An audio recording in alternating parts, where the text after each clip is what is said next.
Okay. Welcome to Intellect Interrupted. So, for a 1.5 viewer that has been faithfully watching, what was the name of our show? What was our old Was it podcast? intellect interrupted? Yeah, Intellect Interrupted. If you were watching our old podcast, Arguments and Logic, that's what it was, right? Yeah, That's Arguments and right. Yeah. AIL. We couldn't even remember the name of our own podcast that we haven't filmed any episodes for like over 6 months or something like that. But if you were watching it, you were a dedicated fan. Thank you. And this is a little bit of a rebrand. We're now Tech Interrupted, being as the name of the channel is Intellect Interrupted, so it made sense. It will allow us to talk about technology, but also hopefully prevent us from getting as political as we were talking about a lot of clickbait headlines from the news. And it's hard to avoid politics altogether, but politics doesn't have to be a part of everything. So we'll try to make the focus more technology and not get as political if we don't have to. But as we all know, in this dystopian era in which we live, sometimes it's there. But you know what is a happy thing? Our theme songs. I love theme songs. I watched a lot of Cheers as a kid growing up, a place where everybody knows your name. And there's another great song out there. Robert, I I'm I pretty developed sure. so this is kind of a technology thing. I've been using this Suno.com. They're not paying us, no affiliation, nothing. I have a subscription. I just started it. I was like, this is cool. I want to check out AI writing music. I was started with a punk rock song, which we may link at some point. I think it's got potential. It's not there yet, but it's on its way. But without further ado, here is the Tech Interrupted theme song. I'm gonna sing it, which I sing terribly. Oh, We'll better than link I it. do. We'll link it where you can Okay. listen to it if you want to, because I think it's the AI does a better job than Rob. But anyways, this is Tech Interrupted, upbeat. That's what I use. Upbeat version 4.5, all on Suno.com. You ready? I I am. need a little bit of like. Okay. Rob's got coffee. Pat's got code. Streaming from a cluttered little home studio. Hit us with your questions. Chat slide up the screen. From printers stuck on spinning wheels to broken login dreams. Tech interrupted. Pat and Rob on the line. Click, crash, chaos, then it all works fine. Tech interrupted. Laughing while they guide you through. It's blinking and confusing. We've got time for you. Oh, yeah. Tech interrupted. Wow, that's great. That's you know the theme song they had from Big Bang Theory. I'm trying to Bare Naked Lady, I think was the Uh band. huh. The guys that got the gig to do that originally did not want to do that, and they said, "Well, that's kind of lame." And their agent or someone's like, "No, you got to do this. This is like Chuck Woolery. This is big. This is going to make your career, guys. It's amazing." And they were like, "No." And they one of the main dudes from that band was in the shower, and he's like, "Oh shit, I still got to do that." And so he just came up with it right then and there in the shower, like, "Oh fuck, I got to do this." And then they recorded it. It was just sort of like a throwaway thing, and That is crazy. it's their number one like revenue generator, I think. Probably. I Yeah. mean, who knew Bare Naked Ladies until then, really? I mean, they were just a obscure, like, coffee shop band, right? And it's a good little thing. Anyone who has a rudimentary understanding of like science stuff watches that and they're like, "Oh yeah, yeah, yeah, yeah. Those are science things." Yeah. Yeah, yeah. Well, Uh, it's, it's that a being really said, I good wanted song. to. Go ahead. Oh, I just wanted to. I have a tendency to not only interrupt people but also just go on tangents on like my inner monologues. Like, come on, wrap it up, Pat. Wrap it. Yeah. Yep, we're here for a purpose. All right, so Tech Interrupted. We got the intro done. What's next? The next thing is we had a little slideshow on it. Maybe I'll edit some of that in here. But we were talking about the idea of how one goes about finding the components they would need to say build their own PC, which entails a few questions. you have a lot of experience doing this, but one of the big questions is what the hell are you using the PC for that you couldn't just do with a normal laptop, for instance? And I think on some level it just boils down to I want to build a PC. I'd like to have that experience. Maybe it's dumb and not an economical decision, but it would be kind of fun to do. And I think what I came down to was using a PC primarily for engineering stuff, since I'm getting a second degree in engineering, civil engineering, but got to do a lot of CAD type stuff, and then potentially doing some data science things on it, and gaming were like my three use cases. And Yeah, so that's totally like, so everyone, like, I've been working on computers for 25 years. I started on the help desk, and so I've always, like, people have stopped me in the hall or called me or whatever, or emailed me, and have always asked me the same question, right? Like, hey, I want to buy a new computer, or I heard about building a computer. What should I buy?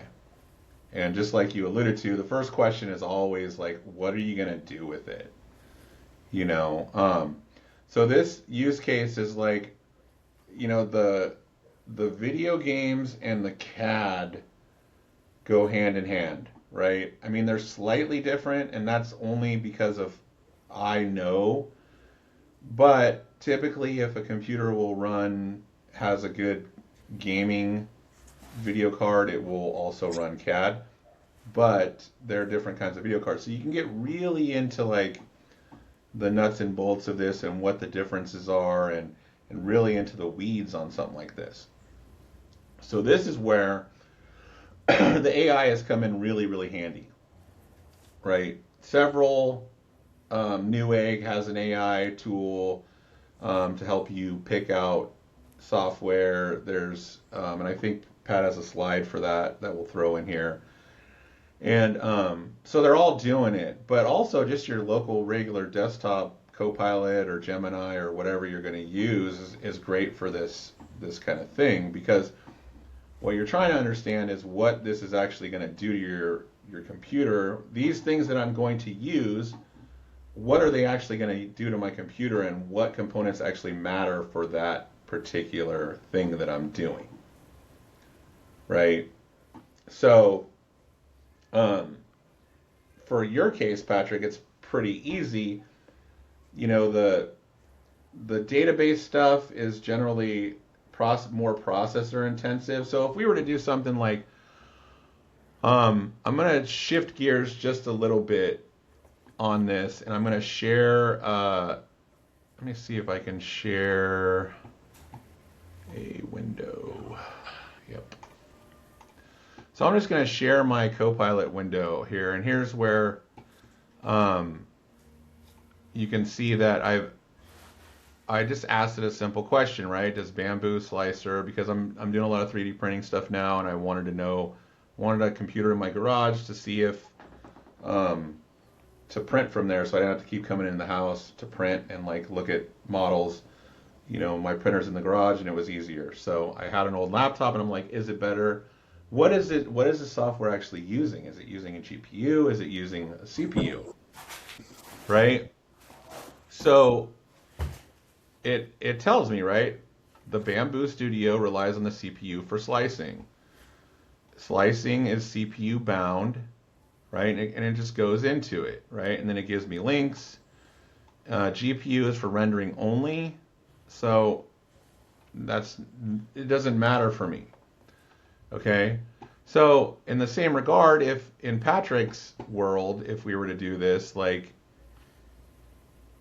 what will we do, Patrick? Like, give me a prompt. Like, this is all about prompts, right? AI is all about prompts, so give me a prompt. all right, so the context would be, or the task is that I'm trying to find out what I need to build, what components I need to build a PC. The context is that I would use the PC for primarily engineering tasks like CAD and some data science, like using potentially Microsoft Azure and SQL type databases, and also for gaming. What would be the best PC? What would be the cost and the components that I would need to build that PC? Can you give me three different packages, like a good, better, and best examples? So that was more than I could type as that fast, but That's your fault. You I'm were trying making to me get think it. off the dome, man. Anyway. Yeah. So type art databases. Please find a. So I've also heard that if you're mean to the AI, that it gives you better results. But Oh, I've really? also found that if you're too mean to the AI, it will stop responding to you. So it's a fine balance. I've learned. Just If like you people. call I it a think stupid F-tard, it doesn't really like that. no. This is a good opportunity for me to interject. Speaking of being mean, I was going to bring this up when we potentially talk about any political stuff with AI, but there's an epithet going around now where people who are racist against AI and technology in general are calling it a clanker. So I would definitely not call AI or Gemini or even Grok. I think Grok's the one that is racist, right? That's the Elon Musk's one, right? Yeah, I mean, I don't know, but That has to do with X, right? Grok's the one you use on. yeah, the Grok is Elon Musk's. Okay, and then Claude is one. I haven't used Claude so much, but they both start with C. So. Let's just see what happens if we call it a clinker.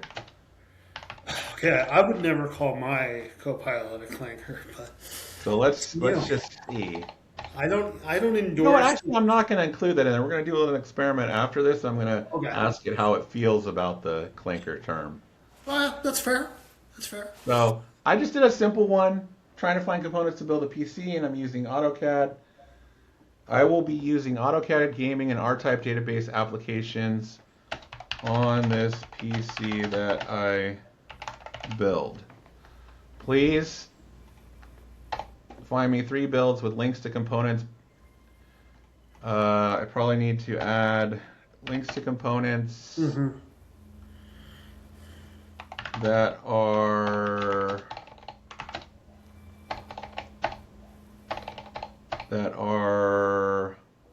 delivered in a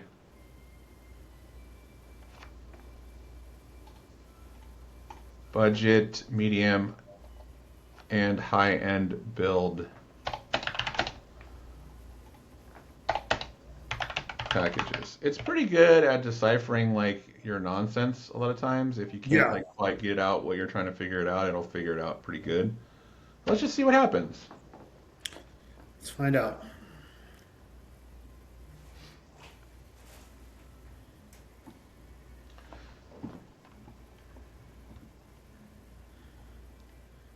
So here it's begin to spit stuff out.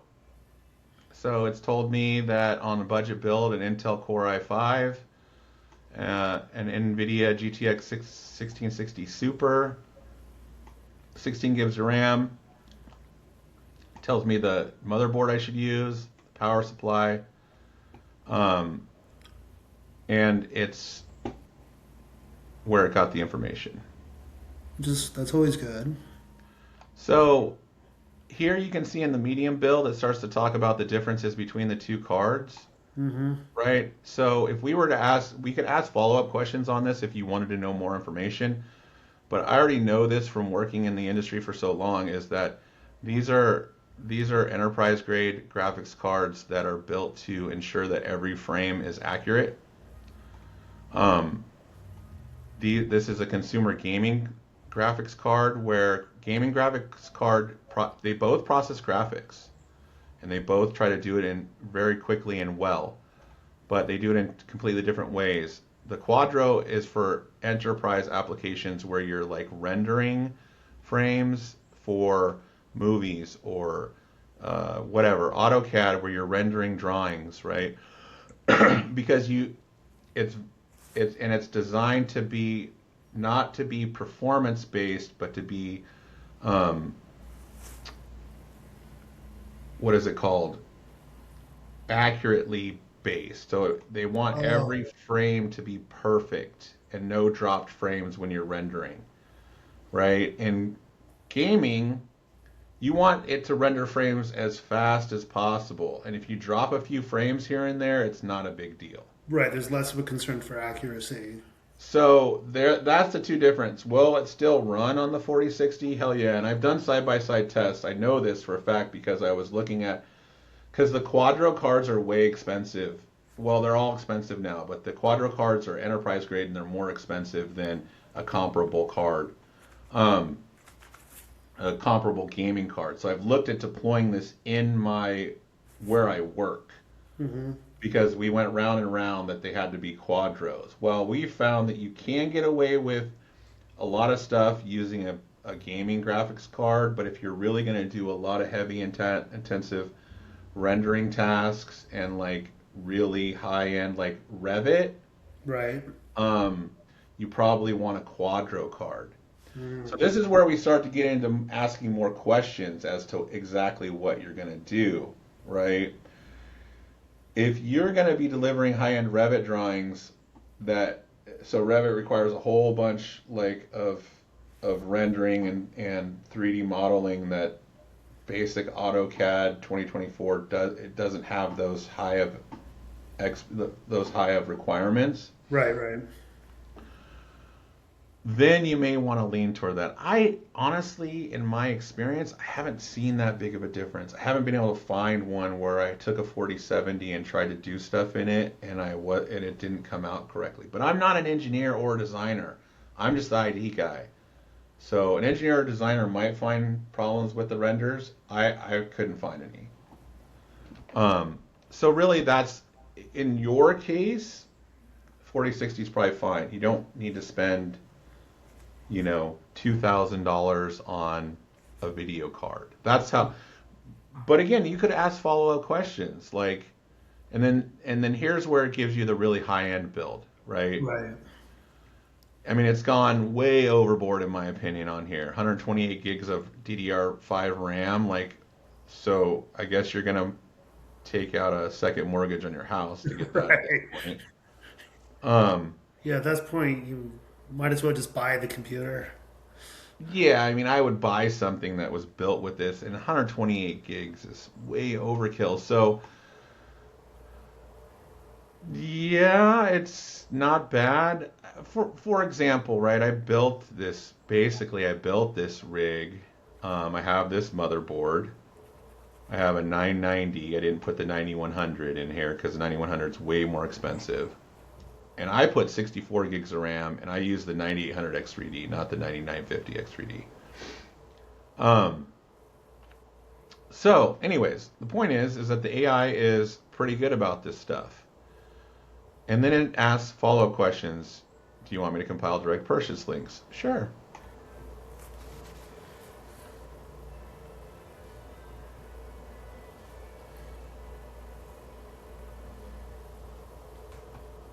So it couldn't find them from here. Gave me Reddit links here, which I don't know how that's helpful. So it basically was able to give me 2 links. So the rest of this you would probably want to just build on your own. So you could go, like you could start asking it other questions, like why did it move to AMD and NVIDIA? Does it make more sense to run in a full NVIDIA, full AMD platform, right, with the AMD GPU and AMD CPU? So why not run a AMD platform on the budget stuff? On the budget build.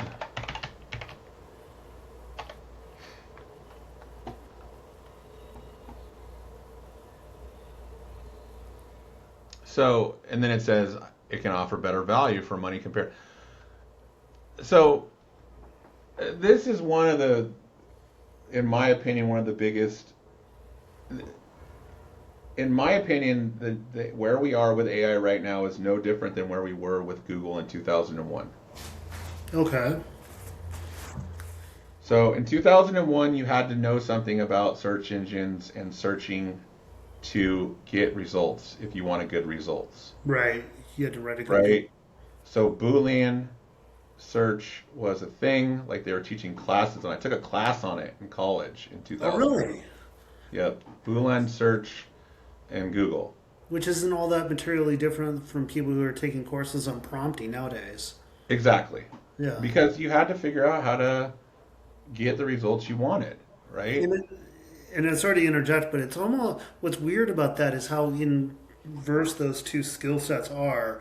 Because back then we had to learn how to say what we wanted to say, but in a truncated fashion, and now Mhm. we're writing complete sentences to say what we want to get. Yep.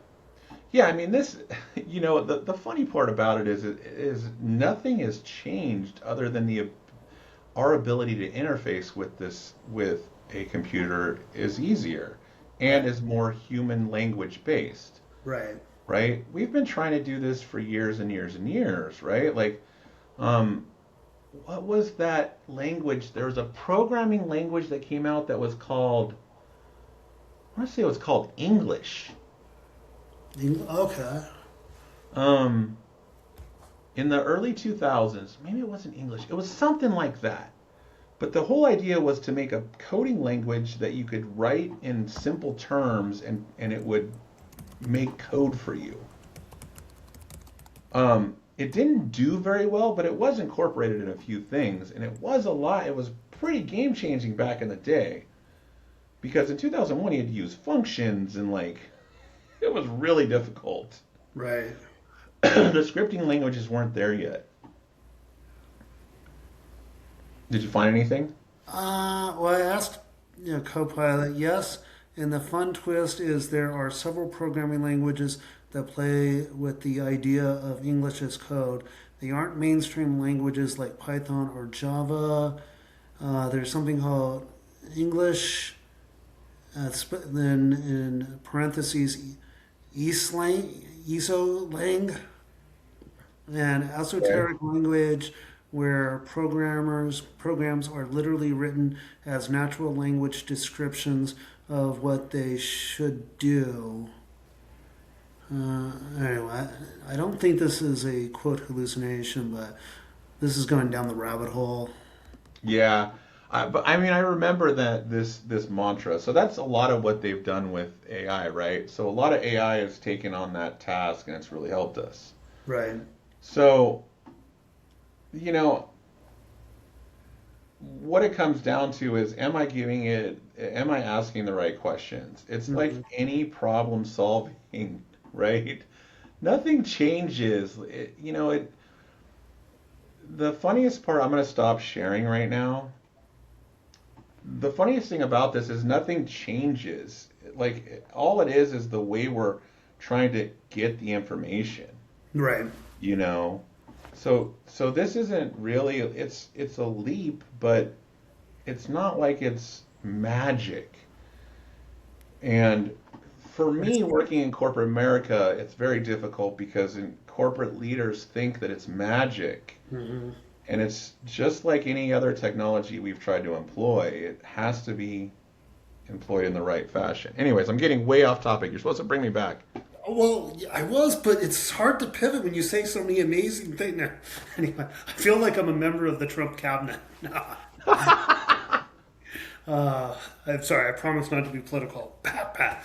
What I wanted to pivot back to is earlier you're talking about the the the change in directory. Excuse me, the trade off between accuracy versus efficiency, like gaming versus design.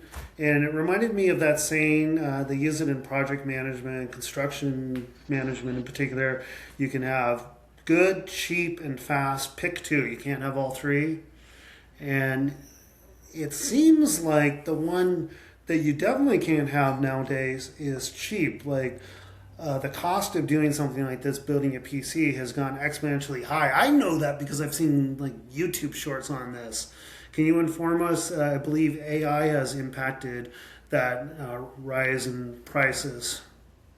Well, yeah, I mean DDR, right? So everyone knows that memory, and to be clear, like it's going to affect the entire computer supply chain. And it's also going to affect things that we're not talking about, which is like copper. Okay. So the really this, in my opinion, is the big rub with AI, aside from, it's taking our jobs and all this, like fear rhetoric, right? Mm-hmm. The real rhetoric it's not rhetoric. The real thing we should be talking about is how we're going to deliver these solutions with our current infrastructure, because we're not ready for it. That's why China is going to kill us. China is going to destroy us in the AI market because they are not afraid to build nuclear power plants, and they have power for AI. Okay, so the reason that we don't have any DDR, right? The reason that we don't have DDR5 memory, and it's become so expensive, you've probably seen this in the news, Mm-hmm. is the AI, we need it to put in data centers for the AIs to use, on graphics cards, just DDR5 itself in the chassis, and in every component, right? So DDR5 has gone up exponentially. I think so. I built my computer last year, and I paid $274 for 64 gigs of RAM. Let me look. Let's look.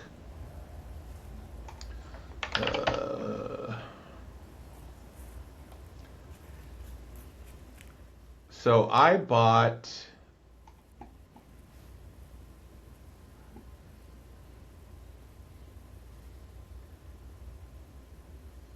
So this, I'll just give you. I don't think there's anything in here I care about. Okay, I'm just gonna shorten this a little bit. I'm gonna share this real quick. Okay. Sharing is caring.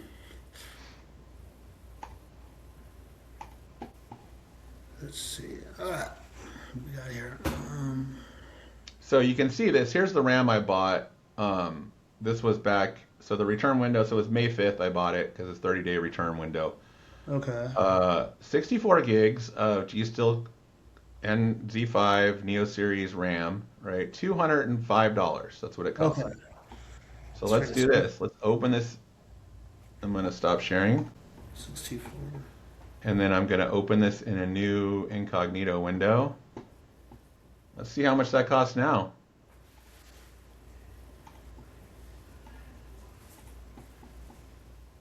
Holy shnikes. $879. Whoa.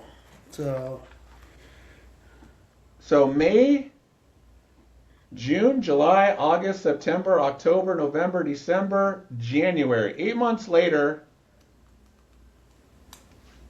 from $204 to $879. Yeah, that's like a 76. That's over quarters change, like 76% or so. Yep. So that's just RAM. So it's going to start to affect more things. I'll give you another example. When I built this computer, I had my old PC that had an Intel i9 processor in it, I believe, 32 gigs of DDR4 RAM. I didn't have a video card because I sold the video card separately. But anyways, I have the full build with the power supply and everything, just missing the video card. I put it on Facebook right after I sold this. I put it on Facebook Marketplace right after I built this computer. Mm-hmm. Sorry, not right after I sold it. Right after I built my new computer, like maybe a month afterwards, I put that box on Facebook Marketplace for $300. Do you know how many people responded and wanted to buy that at that time? How many? Zero. Zero. Okay. Zero. Okay. It's a solid number. Zero. So I go from zero. So I'm like, I'm gonna stop sharing. So it sits in my closet. I'm cleaning out my closet. Not quite like Eminem, but I'm cleaning out my closet, and it's sitting in there like, I don't know, a month ago, 3 weeks ago. I'm like, you know what? Screw it. I'm just gonna reset that because RAM's gone up in price. Maybe somebody wants to buy it. It's been sitting on Facebook Marketplace for the whole time. Okay. I never stopped listing it. So I go to relist it and I put it for $500 instead of $300. So okay, went up $200. Right? Guess what happens? a lot more people wanted it this The time. next day, someone comes and picks it up. For 500. No. Um, I probably could have got $700 out of it, honestly. And as someone who technically has a degree in economics, that's a change in demand. Yes, That's 100%. yeah. Yeah. So all of a sudden, all these old computer parts that we used to just throw away now have value. Um, so again, like that build that they said in here was what? $4,000 plus. Let's see.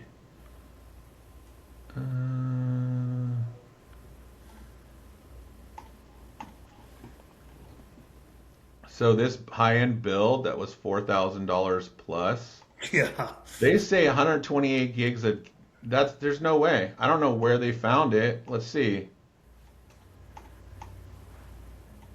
$500? It's garbage RAM if that's the case. Um,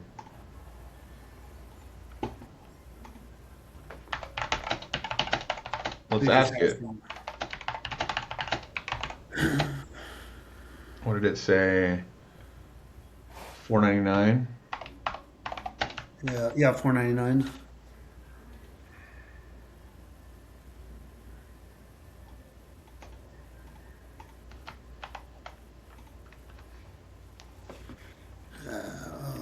Oh, it was an estimate.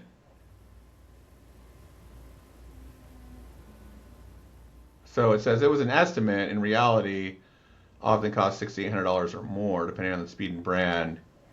Even so, again, it's like a good friend that you have that's really smart, but you got to constantly be sure that he's telling you the truth or like actually answering your question, right? Yeah, exactly. That's always been my analogy. People expect this so-called super intelligence, and I don't think that's realistic, at least not right now. But I've known smart people, really smart people in my life, and I've gotten really terrible advice from people with high IQs too. So Yeah. just because someone's smart, whether a human or an AI, don't believe everything they say. I mean, maybe this is a good point to pivot to the wider conversation people are having about AI, but it's like you sent me a link on a really interesting article slash study. I think it was titled "When AI Breaks Bad" or something like that. Uh-huh.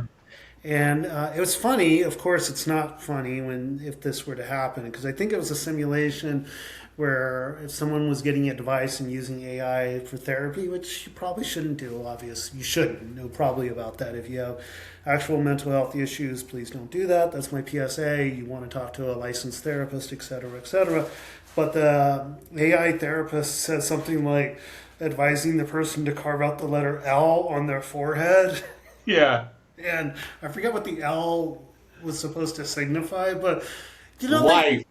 they have licensing boards and that sort of thing for people who give professional advice, and sometimes those people break bad too. Yep. That's So- true. And, That's true. And you've got to use, whether you're talking to AI or a person, you can't take anything that anyone tells you at 100% face value, which is my opinion. 100%. Are you able to cut these videos? Because I got to go to the bathroom again. Yes. Okay, cool. I'll be Perfect right if back. this was a live Twitch stream, though. Well, and then I'm going to the bathroom during the stream. Yeah.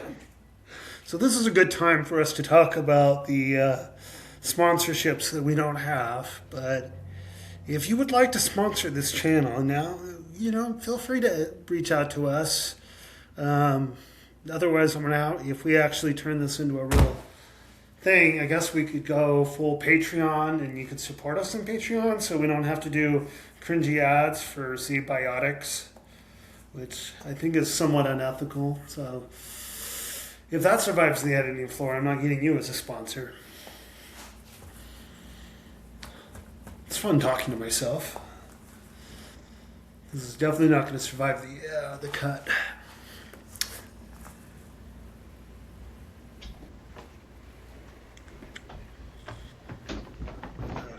It's the first line of the theme song's fault. Rob's got coffee.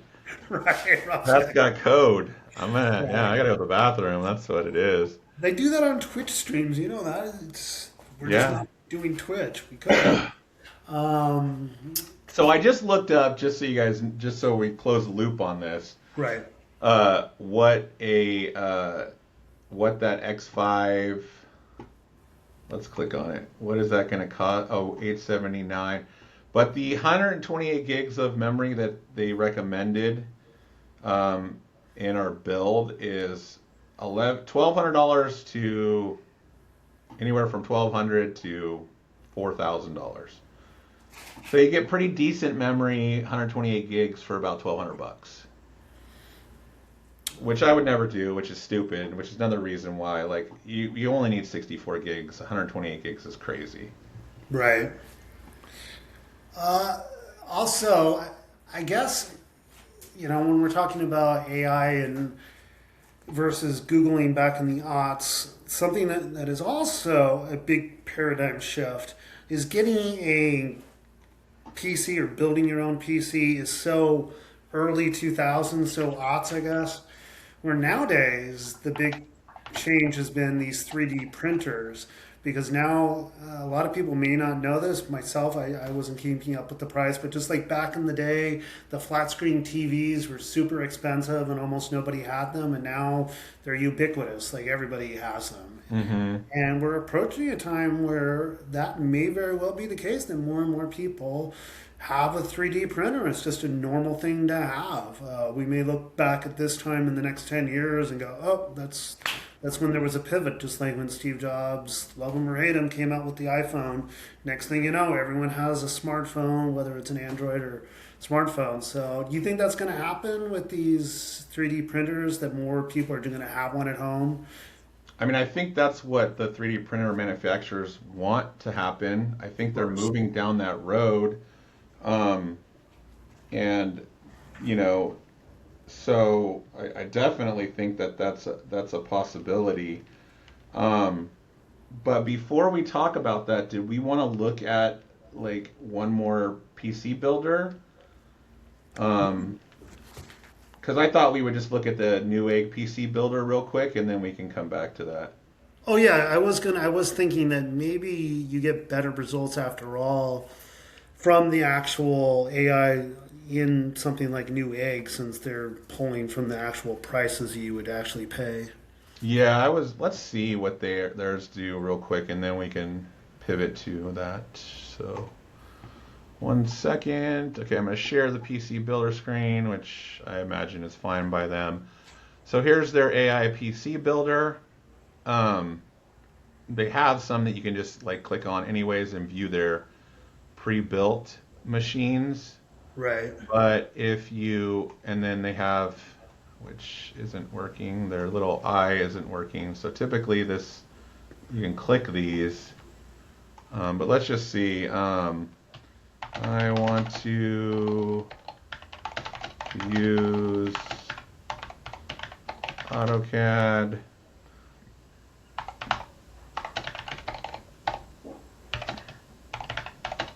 We'll just make it simple, play video games, and do some. R is a relationship database, right? Yeah, not well. It's more like Python than say SQL, but it's SQL and R and Python and stuff like that. Which they don't require much computing. Yeah. You could do that on anything, really. Um,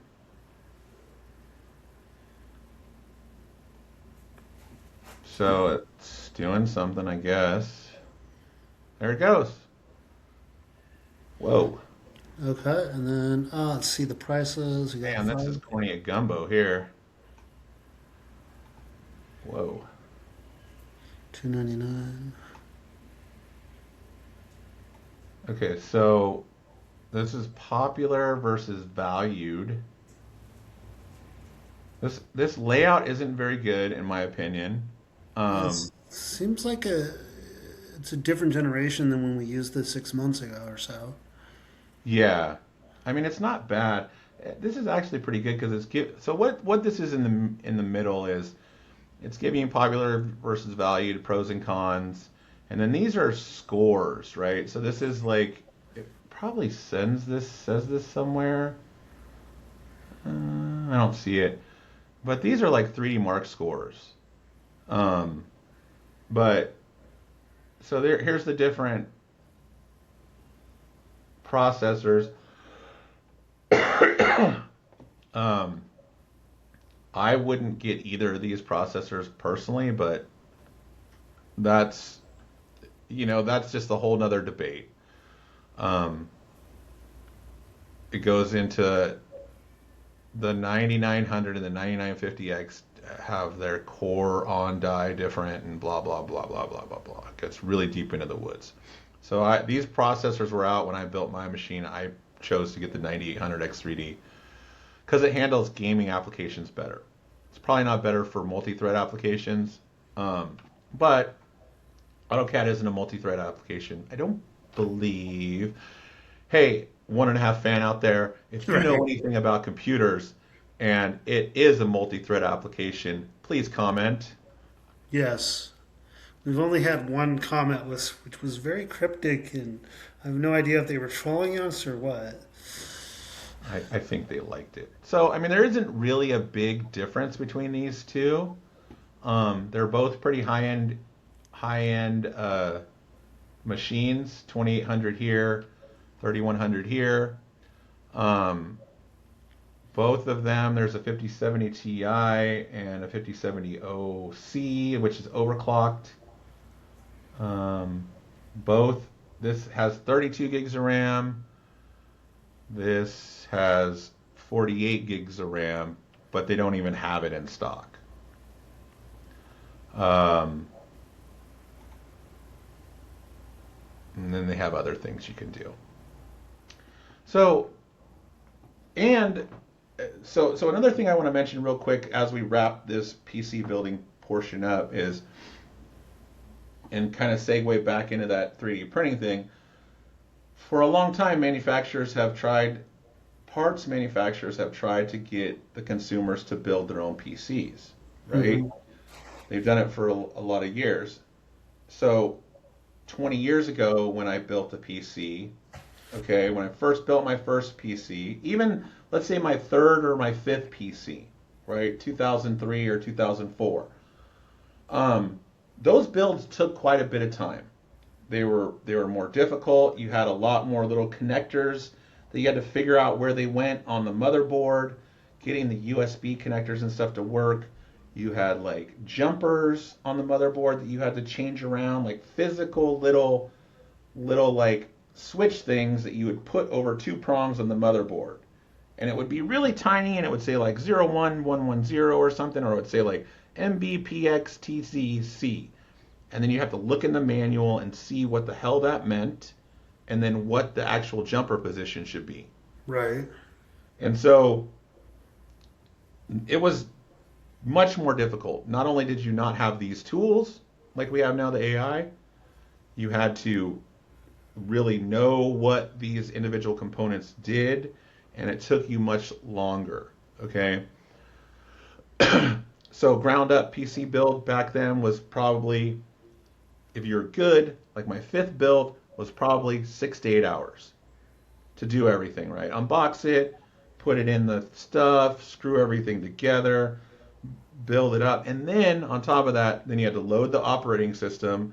So a lot of times you'd be 12, 16 hours, and if it loaded correctly, if everything booted up correctly, if everything came on all right, you might be able to get your PC built and ready to install a game on in 12 hours.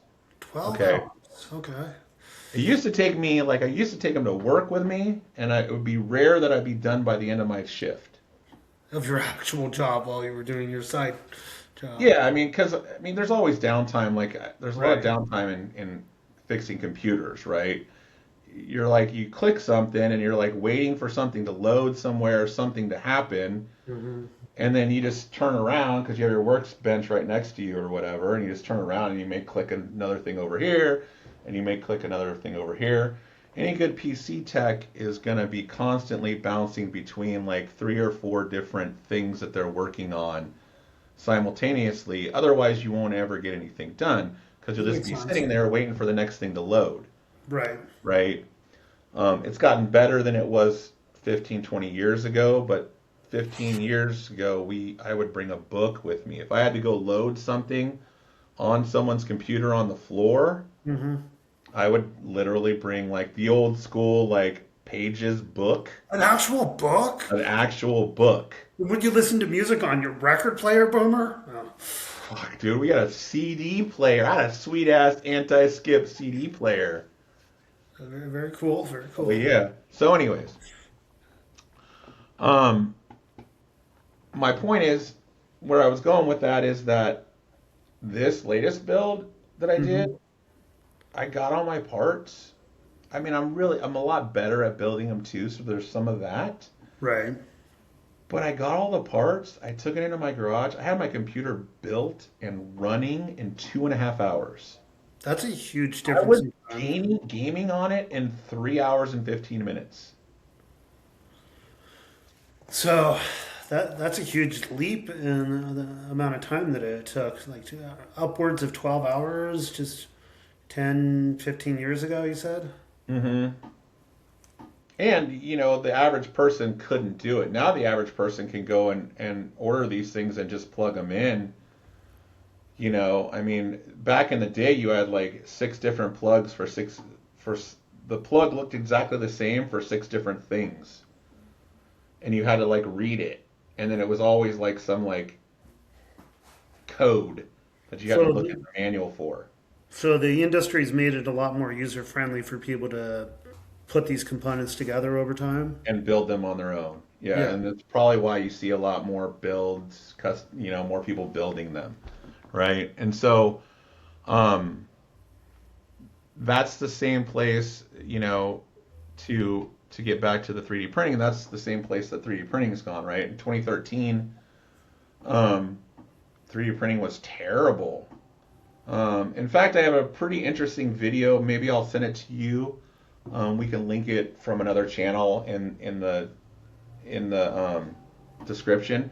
He talks about learning to 3D print in 2013 and what he got and what he thought was a good printer and how it is now.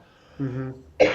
Nowadays, they want to bring it right out. They want one in everybody's house, just like you said. Um, and it's a very powerful tool. That's the amazing thing about it. And you know this, Patrick, but I bought a printer a couple months ago because I fly RC planes and I wanted to build some RC planes on the 3D printer. And I thought this will be cool and I'll build planes with it and that's what I'll do. Well, it has so many uses. Like I'm organizing my garage. I built a shelf over here. Like this is that's a shelf right there that I printed. I printed this, right? Oh, right. That's pretty. So Wow, that's pretty good. it's 2 colors because I ran out of one color, but it kept going. It works. So, Two colors now. so what it is, what these printers are really are solution machines. That's what I think. Um, Solutions. you got a problem, they help with solutions. Um, and it could be anything, right? The only the drawback of it is there's design involved, but Hmm. the community is so large that it's quite easy to find things like um, printing, organizing little trays to put on a SCADA board for all my screws and like all these organizing things. Like my garage has been a mess since I moved here 4 years ago, right? Like I don't know where any of my tools are. They're all just thrown in one drawer. And I keep thinking like I need to organize them. I need to organize them. I need to do something. I need to buy. But then you go out on Amazon or you go to the hardware store and you're like, well, what do I buy to organize this stuff? Oh, I need a toolbox and I need this and I need that and oh, this is the wrong thing and that's the wrong thing and you spend all this money. This allows me to just spend time, Yeah, you can right? customize what you need. And then if it doesn't work, I can just print something else. And it allows one to be less dependent on companies like Amazon or Home Depot or whoever.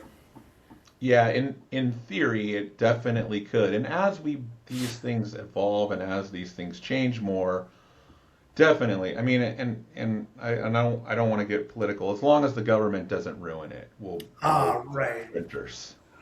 Yeah. Yes, Patrick, to answer your question in a long-winded, very long fashion, yes, I think printer manufacturers are trying to make it easier and to have one in every home. Whether or not that will happen or not will depend solely on legislation and how we treat printers. Right. Well, yeah, and whether or not there's some secret cabala of big box stores, whether they have a brick and mortar presence or not, that combine forces to stop us because, heaven forbid, consumerism should suffer any kind of dampening effect. Yeah, yeah, true, true.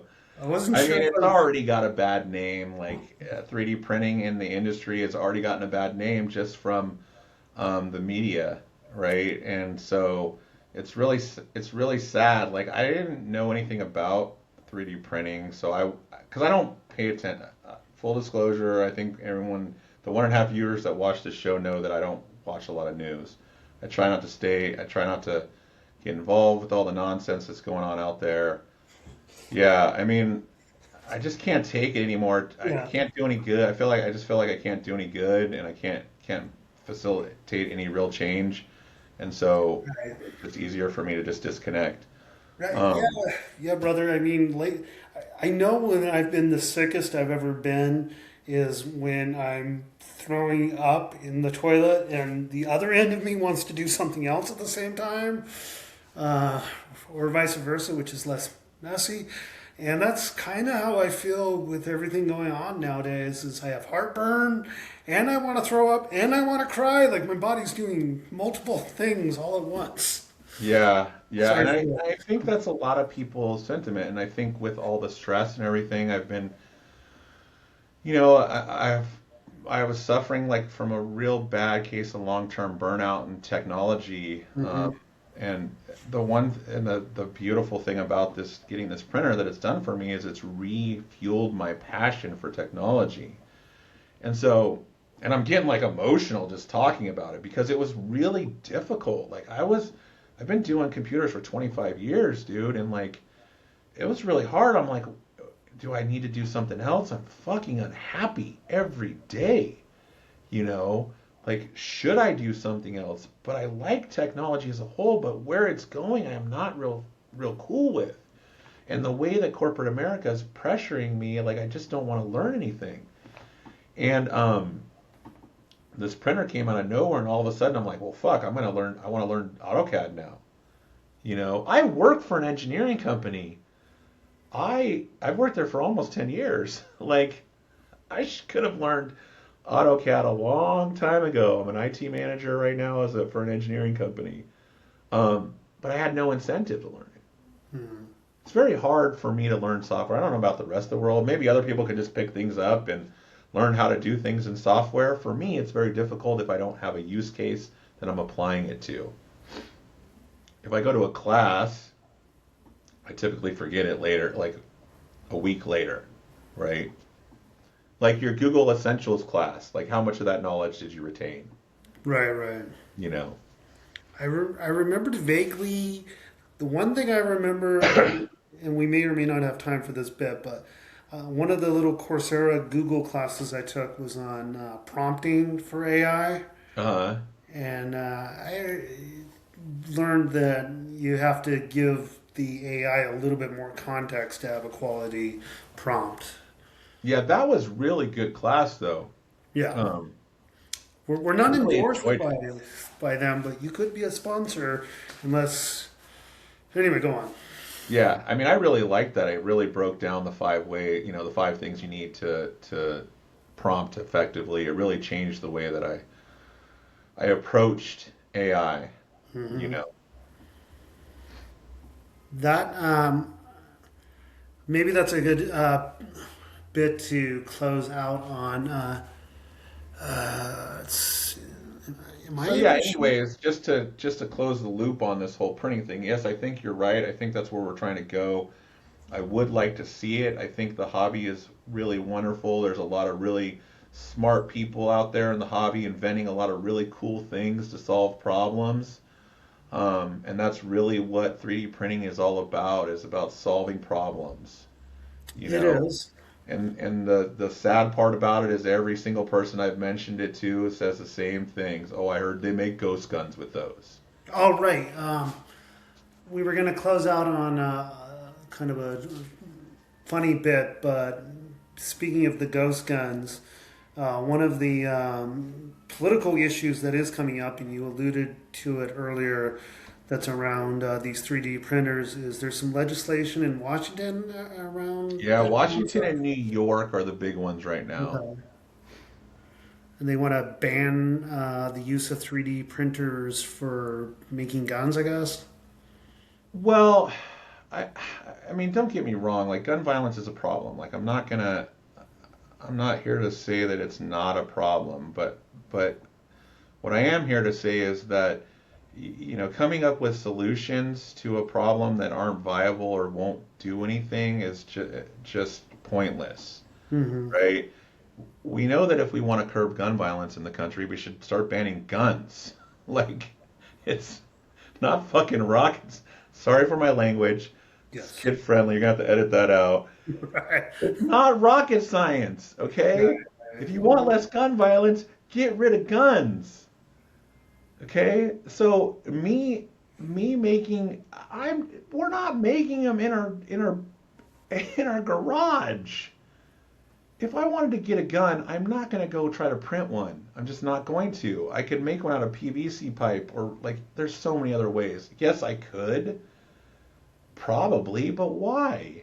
Well, it's just So, it's where you want to draw the line on this, like uh, to take what's the phrase, the 30,000 foot view or something like that. yeah. If I'm looking at this as less tech and just the whole like gun violence thing, to my mind's eye, there's no widespread agreement on where the Goldilocks zone is, but I think in principle, most reasonable people agree that we don't want people having a Sherman tank in their backyard and a nuclear silo in their basement, but we also don't want to ban kitchen knives in karate classes.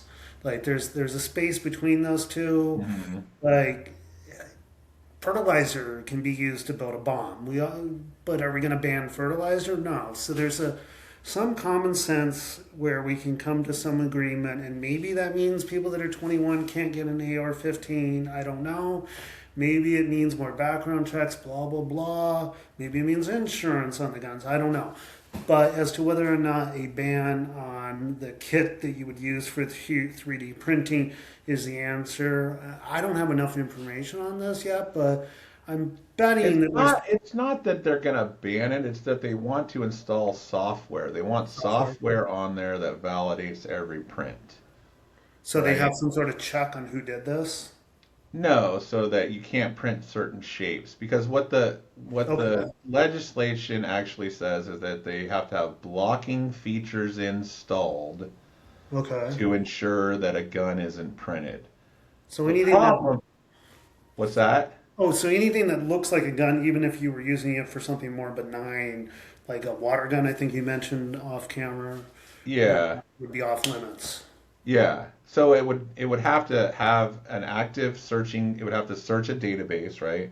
So you would load the model into your slicer software, Right. and then it would have to talk to the FBI database or whatever thing that it has, and then it has to, when you hit the slice button, it would have to evaluate whether or not that was an approved shape, Right. right? So, what if you were making something that was shaped like a gun, but it was for like some sort of glue or something that you You're were not going using? to be able to make it. Yeah. So that to me seems like without more information based on what you're saying, that would sound unreasonable. So Senator Frazier probably wouldn't sign on that legislation. Yeah, I mean, they got their own You can. Well, I'll post. I'll give you the link so you can post the video where the guy details the stuff. He's really good. And you can go read the legislation, of course, yourself. But Right. the thing is they put these things in and they're really ambiguous, right? So it's very difficult because the people who are making the laws don't understand any of it. And it's not like they asked for industry feedback, right? I mean, that's really the biggest travesty about these things is that the legislators don't ask anybody. They don't ask the community, right? They don't bother getting involved, right? Like, why don't you talk to the 3D printing community and ask them what they do with it and ask them how we should solve it rather than this stupid blanket legislation that you guys don't even know how a printer works. Right. And, public policy is something I'm interested in, but haven't really done it. But it seems to me it's like when I took an ethics for engineering class, one of the big changes apparently in engineering curriculum, whether or not it's the industry, I don't know, over the last decade or so has been a focus on human-based design. And it seems like that's got to also be the approach, not only to technology, but to legislation, is what's the real-world impact on humans? Yeah. Yep. Yeah, I mean, we typically are really bad at that with legislation, right? Yes. And Because it's frequently just a knee-jerk reaction way after the fact, right? So, like the same thing's happening with the legislation around e-bikes. Okay, so we've waited and waited and waited and waited to do anything about it and enact any like rational laws around it. And so now it's become like a hot button epidemic, and now we have to enact all these crazy weird laws, like where in New York it's in New York somewhere I just read they want you to actually register. You have to have a license and register your e-bike, even if it's a class 1 e-bike. So a class 1 e-bike is only pedal assist and it only goes up to 20 miles an hour, right? So it doesn't go on its own. It has to be under 750 watts. And it can't go on its own with just a throttle. It's just a pedal assist. It's basically a bike with an extra little bit of motor to make you go faster if you need it. right. So even those have to be registered and licensed and registered. Well, if opportunity to generate revenue for the city, if nothing else, I would say cynically maybe. Yeah, right. I mean, I don't know. Um, yeah, that's even e-bikes are subject to legislative. I'd rather see an e-bike than the scooters. The scooters on the road are much more annoying than the e-bikes, I think. But Yeah, I mean, we don't do anything rational, right? We don't go like, oh, hey, I noticed like I riding around here like in my neighborhood. Oh, look, there's all these kids riding around these scooters and electric bikes with no helmets on. Maybe we should start with making them wear helmets. Let's start there. Maybe we should start. Maybe we should try educating people and like parents on this, because you know, are the parents aware that these scooters are doing 30 miles an hour down the side of the road with no helmets on? Like, if they are, really there should be like we should really be thinking about that. Like, yeah, that they're dangerous and yeah, perhaps they're motorized vehicles at that right. point, right? Perhaps a PSA, the nanny state can do a PSA on the local level at least. Hey, kids, put a helmet on. You too, Grandpa.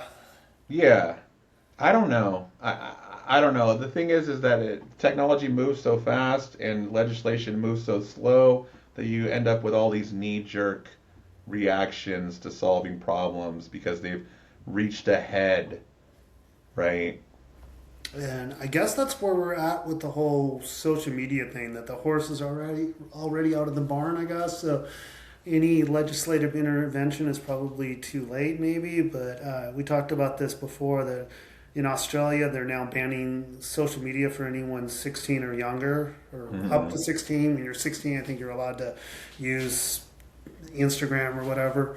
And there's politicians, I think primarily Democrats, but probably some Republicans, who want to do the same thing. And 16, like until you're 16, you can't use social media. And I think your opinion was something along the lines of, yeah, that probably won't work. Yeah, I mean, it's just, I don't know. It seems like the wrong place to try to control it. I mean, they tried all this stuff when we were kids too, dude, and we just got around anything. So really it comes down to parents and unfortunately, and you're not going to ban it because someone's just going to spin up another one. Like, they're so easy to make. Like, what are you going to do? Where do you draw the line? What's social media? Is Discord social media? Yeah, is YouTube social media? Some people say yes. I mean, most of the shit's going on Discord. I bet you that doesn't even hit the radar of their platform. I bet you Yeah, if you looked at their law, there's nothing about Discord in their law. perhaps, yeah, it's like a challenge, I guess. The question is which social media platforms are even covered under that legislation in Australia. How do you even what quantifies social media? Like, how do you quantify that? Well, speaking of quantifications, Or you interact with more than one person, so phone calls then. the mathematical relationship that's related to language that I learned in some political science class I took years ago is that the less language, the less text in the legislation, the more powerful it is. That would make sense. So more verbiage, weaker legislation, more vague, more powerful.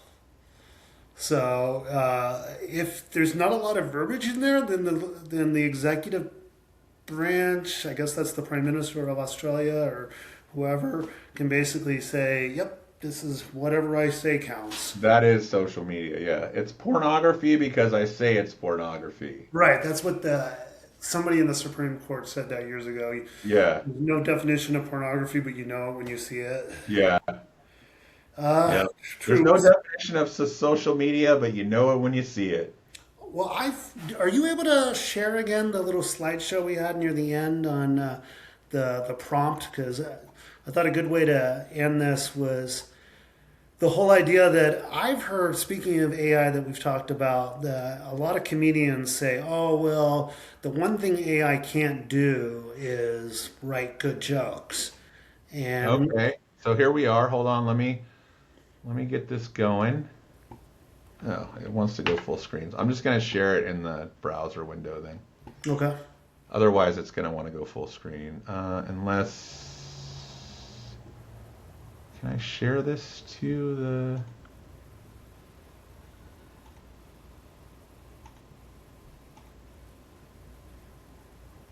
Nope, I'm just going to do it this way. Because I can't figure it out. Yes, a 25-year veteran of information technology can't figure things out. That's the way it goes. So don't feel bad out there, world. Yeah, even the pros sometimes have hiccups. It's hard. Like, there's so much different technology. It's frustrating for me, too. Like, all right. That's humbling. Well, it says it itself on the screen share, but so comedians are always complaining that, or actually saying, "Hey, AI won't take our job." But I just think they don't know how to write good prompts. Which I think they're right. I think that's 100% accurate. So you wrote some, right? Yeah, I wrote the prompt here, which was basically, create a funny joke about why I don't have a girlfriend because I have so many red flags, and to do it in the style of "Yo mama so fat," which we shouldn't body shame, but that's a joke style. Yeah, yo mama jokes are a genre. They're a genre, and it gave the AI context, and that's one of the things we both learned when we took our prompting class from Coursera through Google. And then I gave it an example, which is also one of the keys to writing a good prompt. And I think it came up with some good output. So let's. Definitely did. I think it's right. You want to read some of these? Here it is, the professional hazard. So this one's good. I got so many red flags. My dating profile got flagged by OSHA. That's good. Bum, bum, bum, bum, bum, bum, bum. I got so many red flags. Spirit Airlines asked if they could use me as a runway signaler. It's a dad joke. It's a dad I've joke. got so many red flags. The post office asked me if I wanted to be the new forever stamp. That's a good one. That's That's okay. pretty good. That's pretty good. Are you going to the next one? Yeah, let's go to the next one. All right. They're all you. Let's see. A matter of national security. I've got so many red flags. The United Nations tried to sanction me for destabilizing the dating market. That's a meh. Pretty funny. I've got so many red flags. Six Flags sued me for trademark infringement. That's a good one. That's pretty good, yeah. I've got so many red flags. The Olympics asked if I could stand in for the opening ceremony. What? I don't know. All right. Proceed with caution. You want to go for this one? I've got so many red flags when I walk into a room, Google Maps reroutes people around me. That is gold. That is good. Yeah. That's fucking gold right there. I got so many red flags. My therapist doesn't take notes anymore. She just waves me in like she's landing a plane. That's pretty funny. That's good. And then the career change. I've got so many red flags that Matador reached out on LinkedIn and said, "Bro, you free this weekend?" What was the prompt you gave it? I gave it a joke along those lines. Oh, LinkedIn asked me to be a human red cape. Okay. And then for full disclosure, I used both Gemini and Copilot. I used Gemini to remind me a little bit of what the whole prompting thing was about. Oh, yeah. Yeah, about the context and example. There's a sort of mnemonic device for that. Thoughtfully creating really excellent inputs, I think it is. Yeah, I can't ever remember it. Well, I couldn't remember it either. I need to come up with a better one because the one that they had just, no matter what, I couldn't think of it. Yeah, I couldn't. I was like, I know there's a mnemonic device. But it helped me with that. And then Copilot wrote all the jokes. And then Gemini organized it into the little slides for me. So, which goes back to the thing we were talking about with smart people. Like, I had another friend ask me, like, which AI do you use? And he was a little bit frustrated when I said, I guess, like, a lot. I don't use ChatGPT as much as I was at the time, but sometimes I use ChatGPT, Gemini, and Copilot primarily because they're just so easy. It's on your computer more or less, and they're pretty accessible. I would use Claude if I had a use case for it, I guess. Probably not Grok. Grok's the anti-Semite racist one, right? But not entirely opposed to it. But you use a combination, just like if you know a smart person, you don't just talk to one smart person. Yeah, mine's primarily Copilot just because I'm in that ecosystem and I really like what they're doing with it. But I will bounce out and use Gemini every now and then, but I've been really using a lot of the Copilot Vision stuff, which is really, really cool. We could probably do a whole segment on Copilot Vision. It's their view into sharing your screen and just talking to the AI. Oh, So you turn it on and you share it. So I've been helping it with me design models and like prints, like what's wrong with the print. Right. And it's okay. It's not really great, but the reason that I keep using it is because it's gonna get there. And the more you use it, and it's in like a kind of pseudo beta version right now. Right. The more you use it, the better it's gonna get. And I think it's gonna have a lot of value because you can actually share things that you're working on the screen and ask for its advice on it. So I share like my studio, right, and then pictures of the prints after they've come out. And so I'm like, this is what's happening. Can you see this? And then it'll be like, yep, I see that's happening after I yell at it like 15 times because it's really bad about talking over you and not like getting the right info. But anyways, Yeah, after like 16 tries, you finally get it to look at what you want, and it'll be like, oh, I think this setting needs to be adjusted. And then you can tell it, like, well, where is that? And it'll like highlight on your screen, like, click here, click here, click here. It's really sweet. Yeah, my experience so far when I try to do the voice interaction as opposed to typing it is kind of hit and miss. It still doesn't, it's not a natural flow in my opinion when I try to talk to the AI yet, but it is getting better, like you said. Yeah, I mean, it'll talk over you, and if you pause too long, it'll start talking. But again, it's not going to get better if we don't use it, you Right. know. So And that's I what, just keep muddling through, and some of the insights it gives me out of it are worth it, right? well, and it's also like that. I mean, literally, I guess the AI experts call it training, but they're not that different from humans in the sense that you only got better, even if you had some sort of innate talent, you only got better at something like fixing computers through more practice. Yeah. And what Yep. would we expect from the future evolution of humanity? No, I don't know about that, but it still needs more practice, even if we over-anthropomorphize the technology. It still needs practice. And that's really where my fear is around any of the stuff. Like I'm not afraid of people it taking people's jobs or whatever because technology like always will make things more efficient and there's always going to be skill sets that are lost or no longer needed because you can incorporate technology, Right. right? I mean, it's the cash register, it's every single piece of technology that we've used throughout the years from the time we invented fire, right? When we invented fire, there was probably a guy that, like, I don't know, cooked food in the sun on a rock or some shit, right? And he was all mad because they Joe over there invented fire and he cook the venison like way faster than they could on the rock, and it was safer. He's like, Oh, this is gonna interject take our jobs. interject real quick. Here's a good example. This is way before the printing press, where making books was a lot more efficient. But I heard that Socrates was, he famously didn't write anything down, so that's why people say, you can know it's hard to prove if Socrates ever lived because Plato wrote about him, but he never Yeah, wrote anything. But he, I guess, was against books and writing the written language because he thought that it mitigated against people thinking more critically, in his opinion.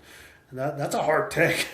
Like, interesting. in my experience, when you start writing something out, you think more fluidly than if you're just going off the dome and talking like you would. Well, I mean, I kind of, from a philosophical standpoint, I could understand that, right? Because, like, high-end philosophical ideas are all born in your brain just thinking about a topic. They're typically not born writing down about a topic. In my opinion, you have these aha moments and then you have to put them on paper, but that magic that happens is typically just you pondering something. Yeah, I think you got to start with that magic, but then I find that when you start to write it down, you connect the dots a lot better than you would if you never took that step. Is my experience. Well, he just has people for that, dude. That's true. He's like, People. I He was gotta, like a rich person who had human computers. It's I sort of gotta like fucking Dune. note taker AI. I don't need that shit. Yeah, that's what Dune would call a mentat. He has Yeah, his own mentats. that's right. That's fair. Well, all that being said, something else I wanted to add in is, not to be too desperate for the comments, but if you 1.5 viewers got this far, one, I love you. Um, If you're still watching, yeah, fuck, bro, you I love probably need a hobby. you fell asleep and you just woke up. I still love you. But if you have some ideas for something we could talk about, hopefully with a technology focus, um, put that in the comments, please. Yeah, yeah, we're gonna be doing some just different stuff. We're not gonna get crazy about like trying to get them done in a certain amount of time. We're just gonna do stuff as it comes up, and we'll see where it takes us. Yeah, so we can't promise like a particular schedule just yet, but anything's possible. So if I you mean, dug this, you 1.5 viewer, you probably got other shit going on anyways. So yeah. But you're welcome for helping you fall asleep. that's That's, right. I mean, insomnia is a horrible thing that people suffer from, and we're just trying to do our best. it is. It is. Don't listen to this podcast while operating your machine. That's right. That's the one caveat. Well, what did we used to say when we closed out? We accomplished absolutely. We've accomplished absolutely nothing. That's a good place to end things.